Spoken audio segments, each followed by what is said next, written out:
Today we're here in Virginia at the Mount Rogers Campground.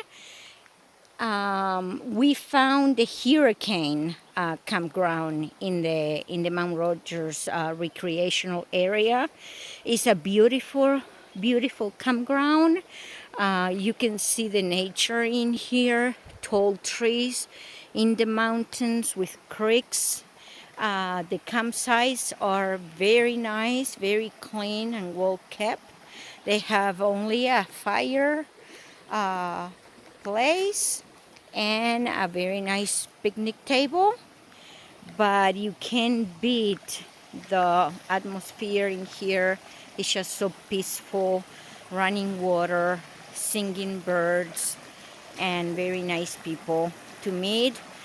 We met the camp host here, very nice and very welcoming of us Floridians, flatlanders that come to enjoy the mountains. As we know, we don't have any in Florida, but this is definitely a must if you're visiting Virginia.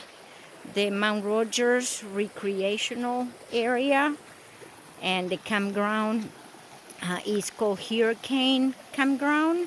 Reservations can be done at the